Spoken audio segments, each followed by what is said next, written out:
हमें एक टेम्पल दिखाया जाता है और रात का वक्त था। वहां पे एक प्रीस्ट मूर्ति के सामने झुका हुआ था और तब वो तो प्रे किया जा रहा था।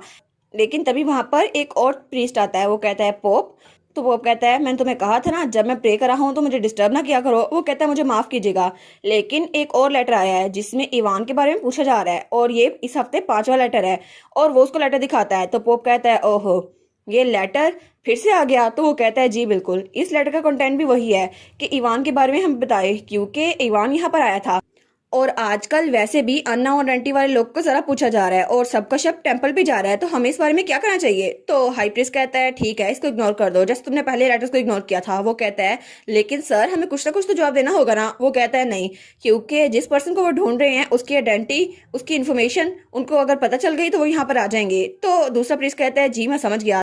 तो हाई प्रीस्ट वो पोप वहां चला जाता है और तब वो बेसमेंट में आता है और तब वो पूरी राहदारी से गुजर रहा था। लेकिन तभी वो एक बड़े दरवाजे के आगे रुकता है और जब उस दरवाजे को खोलता है तो अंदर वहां ताबूत पे कोई लेटा हुआ था और उसके ऊपर मैजिक सर्कल था। तो तब हाई प्रीस्ट उसके पास आता है और तब उसको देखता है और वो था हमारा इवान जिसके ऊपर कोई ओरेकल रखा हुआ था। तो तब हाई प्रीस्ट को देखता है और वो सोचता है 300 साल पहले ग्रेट पर्च के मुताबिक टेम्पल ने बहुत ज्यादा ह्यूमिलेशन सही, लेकिन ये सब कुछ अब खत्म होने वाला है क्योंकि गॉड ने हमसे मुंह फेर लिया और उसके वजह से हम सबकी बहुत ज्यादा बेइज्जती हुई। लेकिन अब नहीं, अब बिल्कुल भी नहीं। फाइनली हमारे पास कोई ऐसा है जिसके पास होली पावर है और वो उसको यूज कर सकता है। और अब यही इंसान हमें दोबारा से इज्जत दिलवाएगा क्योंकि हम इसको इस्तेमाल करने वाले हैं। और मुझे लगता है कि 5 साल का अरसा पूरा होने वाला है, तो जैसे ही ये इस ओरेकल को जिंदा करेगा ये भी हमारे लिए फायदेमंद होगा। और तब सीन चेंज होता है और हमें अगले दिन का सीन दिखा जाता है और हमारी एलिस और उसके साथ एक लड़की खड़ी थी। तो वो लड़की अपने आप को इंट्रोड्यूस करवाते हुए कहती है मेरा नाम है ऋषि इवान और मैं श्योर हूँ कि आपने मेरे बारे में सुना होगा। मैं आपको विक्ट्री पार्टी के लिए डांस की प्रिपरेशन करवाने के लिए आई हूँ और आपके मैनर्स ठीक करवाने आई हूँ। वो कहती है हेलो लेडी इवान, आपसे मिलकर बहुत ज्यादा खुशी हुई। और वो सोचती है मैंने कभी सोचा नहीं था कि ऋषि मेरी डांस टीचर होगी। और वो सोचती है ऋषि इवान, शादी से पहले उसका नाम था ऋषि अर्तमान और वो अलोइस अर्तमान की इकलौती बहन है। और ओरिजिनल स्टोरी में ऋषि का प्यारा भाई वो एडविन के हाथों मारा गया था, इसलिए उसने अपनी पूरी लाइफ रिवेंज के लिए निकाल दी। और एडविन भी उसके सामने कुछ नहीं था क्योंकि वो तो एक नेचुरल टैलेंट थी ना, इसलिए वो उसके खिलाफ हो गई थी।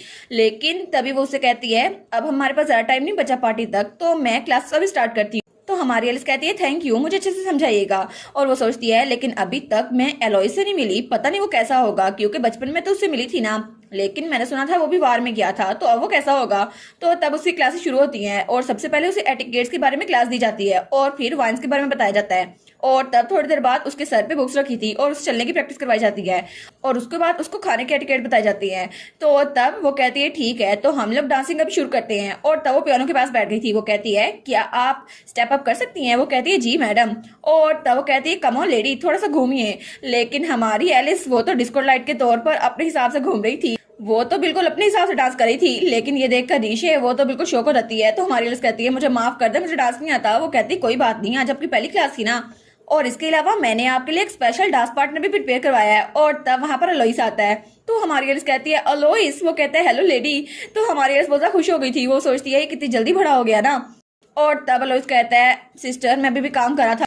लेकिन उसकी बहन उसे चुटकी काटती है। वो कहती है बस कर दो, चुप करके मेरी बात मान लो। अलोइस क्या तुम मेरी बात नहीं मानोगे। तो वो कहते हैं ठीक है। और तब एलिस के पास आता है और एलिस वो तो बड़ा खुश होकर उसको देख रही थी। तो तब उसको अपना हाथ देते हुए कहता है प्लीज लेडी मेरा ख्याल रखिएगा। तो वो कहती है नहीं नहीं थैंक यू, तो मुझे बोलना चाहिए। और तब उसकी तरफ हाथ बढ़ा रही थी, लेकिन तभी पीछे से अलोइस को कोई उसके कॉलर से पकड़ लेता है और वो था हमारा एडविन जो कि बहुत ज्यादा जेलस और गुस्से में लग रहा था। तो तब हमारी एलिस कहती है एडविन तुम कहाँ से आ गए। तो एडविन कहता है ऐसा लगता है कि अलोइस के कंधे पर एक बग है जिसकी वजह से मैं अपनी पावर को कंट्रोल ही कर पाया, मुझे माफ कीजिएगा। तो वो कहता है आप माफी क्यों मांग रहे हैं। तो तब उसकी बहन कहती है नहीं कोई बात नहीं। तो तभी एडमिन उसको धक्का देकर बाहर निकाल देता है। वो कहता है जाकर डॉक्टर से अपना इलाज करवाओ, यहाँ पे घूम रहे हो। और फिर वो अपने ग्लव्स निकालते हुए कहता है उसको ट्रीटमेंट की जरूरत है, तो अभी के लिए मैं तुम्हारा डांस पार्टनर बन जाता हूँ, क्या मैं बन सकता हूँ। तो हमारी उसको देखती है, वो कहती है हाँ प्लीज।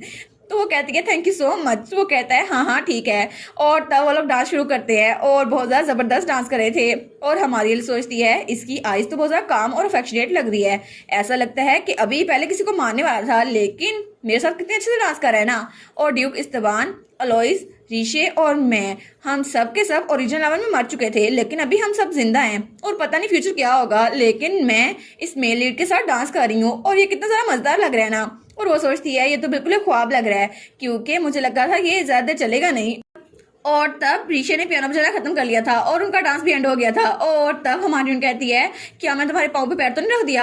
और वो सोचती है एडविन की टांग तो ठीक लग रही है। वो कहता नहीं नहीं तुम तो अच्छी है डांस करने में। तो तब वो कहती है मैडम मेरी डांसिंग एबिलिटी अच्छी हो गई। वो कहती है हाँ हाँ क्योंकि लिटिल ड्यू की एबिलिटी ज्यादा अच्छी है। वो कहती है सच में। वो कहती है जी जी बिल्कुल, क्योंकि वही आपको कंट्रोल कर रहे थे ना, वरना आपको डांस अच्छे से नहीं आता, आप तो बहुत ज्यादा डेलिकेट हैं। वो सोचती है अरे हाँ पूरे डांस में तो उसने मुझे कंट्रोल किया हुआ था, इसका मतलब है सारी एबिलिटीज उसकी थी, मुझ में कुछ भी नहीं है। तो वो कहती है तुम जब बच्चे थे तुमने डांस करना सीखा था। वो कहता है नहीं नहीं मैंने सीखा नहीं था, लेकिन रिदम के मुताबिक बॉडी को फ्लो करना है। वो कहती है वाह ये तो बिल्कुल टैलेंटेड इंसान है। लेकिन खुद एलिस वो तो अनटैलेंटेड इंसान थी ना।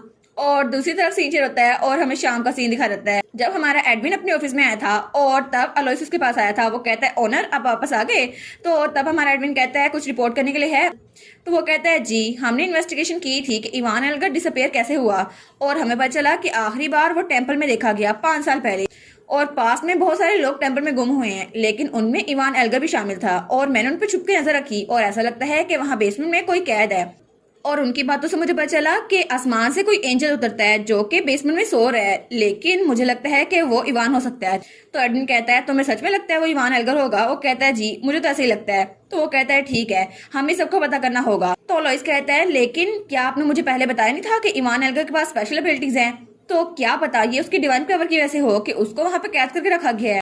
तो एडविन कहता है अच्छा फिर तो हमें इसकी ज्यादा जांच करनी चाहिए, क्योंकि हम उसे वहां अकेला नहीं छोड़ सकते।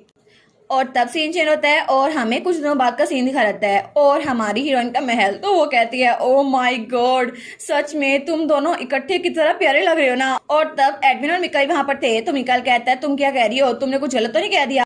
तो तब मिकाइल कहता है एनीवेज तुमने मुझे अपना पार्टनर बनने के लिए क्यों कहा। वो कहती है तुमने एग्री कर दिया था ना, और एडविन ने चाहा था हम तीनों इकट्ठे जाएं, और वैसे भी कोई वजह नहीं थी कि हम अपने प्रॉमिस को चेंज कर दे हैं ना। वो कहते हैं इतना भी सिंपल मैटर नहीं है। तो तब एडविन कहता है एलिस। तो एलिस कहती है हाँ क्या हुआ। तो वो कहता है ये ड्रेस तुम पे बहुत ज्यादा अच्छा लग रहा है एलिस। तो वो कहती है अच्छा लेकिन मुझे लगा था ये मुझ पे सूट नहीं करेगा। लेकिन उसे याद आता है आना तो उसके पीछे पड़ गई थी कि लिटिल मिस मैं आपको तैयार करती हूँ, आप तो बहुत ही ज्यादा प्यारी लगेंगी।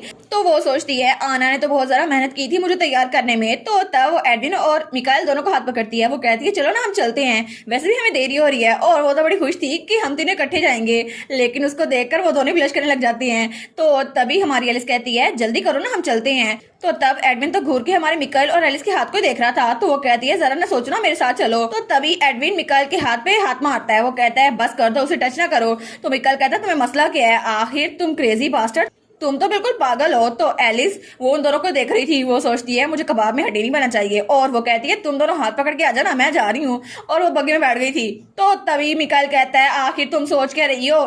लेकिन एडविन वो तो पहले ही जा चुका था ताकि उसे एलिस के साथ वाली सीट मिले। और इसी के साथ ये वाला पार्ट यहीं पर ख़त्म। तो आप लोग बताइएगा आप लोग को ये पार्ट कैसा लगा, और वीडियो को लाइक और चैनल को सब्सक्राइब लाजमी कीजिएगा। बाकी वीडियोस का लिंक भी स्क्रीन पर नज़र आ रहा होगा, तो काइंडली उनको भी चेकआउट कर लें। और thank you so much for watching my videos. Stay safe, bye bye.